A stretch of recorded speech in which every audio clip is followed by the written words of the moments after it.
महाराष्ट्र की राजनीति में भूचाल अक्सर आते हैं। कभी सरकारें गिरती हैं, कभी परिवार टूटते हैं। लेकिन 28 जनवरी की उस शाम जो टूटा, वो सिर्फ एक विमान नहीं था, वो एक उम्मीद थी, एक युग था। सोचिए, एक ऐसा नेता जो सुबह हजारों लोगों के बीच हंस रहा था, जो अपने अगले 10 साल का प्लान बना रहा था, वो अचानक शाम को 5 बजे हवा में गायब हो जाए। न कोई संदेश, न कोई चेतावनी, बस एक तेज धमाका और फिर सन्नाटा। बारामती के वो लोग जो अपने दादा की एक झलक पाने के लिए घंटों खड़े रहते थे, उस रात वो आसमान की तरफ देख रहे थे, प्रार्थना कर रहे थे कि जो खबर आ रही है वो झूठ हो। लेकिन किस्मत को शायद कुछ और ही मंजूर था। क्या हुआ था 28 जनवरी की दोपहर 3 बजे? वो कौन सी गलती थी जिसने सब कुछ खत्म कर दिया? क्या वो सिर्फ एक हादसा था, या फिर बादलों के पीछे कोई और गहरी साजिश छिपी थी? आज के वीडियो में हम सिर्फ खबर नहीं दिखाएंगे, हम आपको ले चलेंगे उस वक्त में, उस फ्लाइट के अंदर, और डीकोड करेंगे उस आखिरी 60 मिनट की कहानी को जो आज भी एक रहस्य बनी हुई है। नमस्ते दोस्तों, और स्वागत है आपका। आज हम पर्दा उठाएंगे अजीत पवार की उस आखिरी उड़ान की दास्तां से। कहानी की शुरुआत होती है 28 जनवरी की सुबह। मुंबई में मौसम बिल्कुल साफ था। राजनीतिक गलियारों में हमेशा की तरह चहल पहल थी। अजीत पवार, जो अपने सख्त अनुशासन और सुबह जल्दी काम शुरू करने के लिए जाने जाते थे, उस दिन भी अपने रूटीन में थे। सूत्रों के मुताबिक उस सुबह उन्होंने अपने करीबियों से कहा था, आज बारामती जाना जरूरी है, कुछ पुराने काम निपटाने हैं। शायद उन्हें अपनी मिट्टी की याद आ रही थी, या शायद नियति उन्हें वहां बुला रही थी। दोपहर के 12 बजते बजते उन्होंने अपनी आखिरी आधिकारिक मीटिंग खत्म की। फाइलों पर दस्तखत किए, कुछ फैसले लिए। कौन जानता था कि वो दस्तखत सरकारी कागजों पर उनके आखिरी निशान होंगे। मीडिया रिपोर्ट्स और उनके स्टाफ के बयानों को अगर हम जोड़ें, तो उस दिन अजीत दादा थोड़े शांत थे। वो हमेशा ऊर्जा से भरे रहते थे, लेकिन उस दिन उनकी आंखों में एक अजीब सी जल्दबाजी थी, जैसे वो जानते थे कि वक्त कम है। दोपहर का खाना खाने के बाद उनका काफिला मुंबई एयरपोर्ट की तरफ बढ़ा। लियरजेट 45 XR, एक ऐसा विमान जो अपनी रफ्तार और सुरक्षा के लिए जाना जाता है, रनवे पर उनका इंतजार कर रहा था। उनके साथ 3 और लोग थे, पायलट, को पायलट और 2 सहयोगी। घड़ी में 3 बज रहे थे। उन्होंने हाथ हिलाकर अपने सुरक्षा कर्मियों को अलविदा कहा और विमान की सीढ़ियां चढ़ गए। दरवाजा बंद हुआ और यहीं से शुरू हुई वो उल्टी गिनती, जिसका अंत एक धमाके के साथ होने वाला था। विमान हवा में था। 30,000 फीट की ऊंचाई पर सब कुछ शांत था।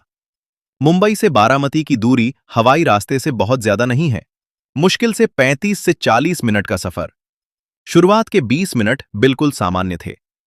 पायलट ने ATC को संदेश भेजा, वेदर क्लियर, क्रूजिंग स्मूथली। हम मजे में उड़ रहे हैं। कैबिन के अंदर शायद अजीत पवार अपनी अगली मीटिंग की तैयारी कर रहे होंगे, या शायद खिड़की से नीचे अपने प्यारे महाराष्ट्र को देख रहे होंगे। लेकिन जैसे ही विमान पुणे जिले की सीमा में दाखिल हुआ, कहानी बदलने लगी। मौसम विभाग के रडार पर अचानक कुछ हलचल दिखाई दी। बारामती के ऊपर अचानक काले बादल घिरने लगे थे। ये वो बादल नहीं थे जो बारिश लाते हैं, ये वो धुंध थी जो पायलटों के लिए काल बन जाती है। 4:40 विमान अब नीचे उतरने की तैयारी कर रहा था। पायलट ने बारामती ATC से संपर्क किया। उनकी आवाज में थोड़ा तनाव था। उन्होंने कहा, visibility dropping, requesting instrument landing. हम इंस्ट्रूमेंट लैंडिंग करना चाहते हैं। यहां एक सवाल उठता है, अगर मौसम खराब था तो पायलट ने डाइवर्ट क्यों नहीं किया? पुणे एयरपोर्ट पास ही था, वो वहां जा सकते थे। लेकिन उन्होंने रिस्क लिया। क्या उन पर जल्दी पहुंचने का कोई दबाव था, या उन्हें अपनी काबिलियत पर जरूरत से ज्यादा भरोसा था? अब हम उस मोड़ पर हैं जहां से वापसी का कोई रास्ता नहीं था। शाम के 5 बजने वाले थे। बारामती एयरपोर्ट का रनवे अब कुछ ही दूरी पर था। नीचे खड़े लोग विमान की आवाज सुन सकते थे, लेकिन उसे देख नहीं पा रहे थे। चश्मदीदों का कहना है कि विमान ने पहली बार लैंड करने की कोशिश की, लेकिन हवा के तेज झोंकों ने उसे रनवे से दूर धकेल दिया। इसे एविएशन की भाषा में गो अराउंड कहते हैं। पायलट ने इंजन की ताकत बढ़ाई और विमान को वापस हवा में खींच लिया। दिल की धड़कनें रुक सी गई थीं। एटीसी ने उन्हें दोबारा कोशिश करने को कहा। विमान ने एक बड़ा चक्कर काटा और दूसरी बार अप्रोच किया। लेकिन इस बार कुछ बहुत गलत हुआ। शायद कोई तकनीकी खराबी थी, या शायद पायलट को रनवे की लाइट्स का भ्रम हुआ। 28 जनवरी शाम 5:12। वो मनहूस वक्त। एक तेज धमाका हुआ जिसने बारामती की जमीन हिला दी। विमान रनवे को छूने से बस कुछ इंच पहले बाईं ओर झुक गया और जमीन से टकराया। ईंधन टैंक फट गया और देखते ही देखते वो शानदार जेट आग के गोले में तब्दील हो गया। आसपास के खेतों में काम कर रहे किसान दौड़ पड़े। दादा, दादा की आवाजें गूंजने लगीं। लोग आग बुझाने के लिए बाल्टियां लेकर भागे, अपनी जान की परवाह किए बिना, क्योंकि उस जलते हुए मलबे में उनका नेता फंसा था। हादसे के तुरंत बाद जो हुआ वो और भी चौंकाने वाला था। पुलिस और फायर ब्रिगेड के पहुंचने से पहले ही कुछ अजीब चीजें हुईं। सोशल मीडिया पर हादसा होने के 10 मिनट के अंदर ही #justice for Ajit Pawar trend करने लगा। लोग सवाल पूछने लगे। सवाल नंबर 1, एक इतना अनुभवी पायलट जो हजारों घंटे उड़ान भर चुका हो, वो इतनी छोटी सी गलती कैसे कर सकता है? सवाल नंबर 2, ब्लैक बॉक्स के डेटा को लेकर इतनी गोपनीयता क्यों बरती गई? शुरुआती रिपोर्ट्स में कहा गया कि इंजन फेल हुआ था, लेकिन बाद में कहा गया कि मौसम खराब था। बयान बार बार क्यों बदले? और सबसे बड़ा रहस्य, विकिपीडिया की वो मिस्ट्री।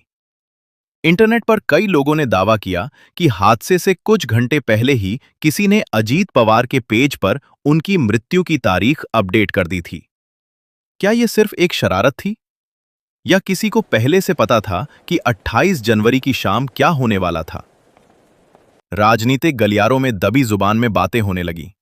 क्या यह सिर्फ एक हादसा था, या फिर यह एक सोची समझी साजिश थी? दुश्मन बहुत थे, रास्ते कई थे, और विमान हादसे अक्सर सबूतों को राख कर देते हैं। दोस्तों, जांच कमेटियां बैठती रहेंगी, रिपोर्ट्स आती रहेंगी। फाइलों में यह दिन एक एक्सीडेंट के रूप में दर्ज हो जाएगा। लेकिन जो लोग उस दिन वहां मौजूद थे, उनकी आंखों का खौफ कोई रिपोर्ट नहीं मिटा सकती। 28 जनवरी, वो तारीख जब महाराष्ट्र ने अपना एक दमदार आवाज खो दी। अजीत पवार से आप प्यार कर सकते थे, उनसे नफरत कर सकते थे, लेकिन उन्हें नजरअंदाज नहीं कर सकते थे। उनकी कमी आज भी मंत्रालय की उन खाली कुर्सियों में गूंजती है।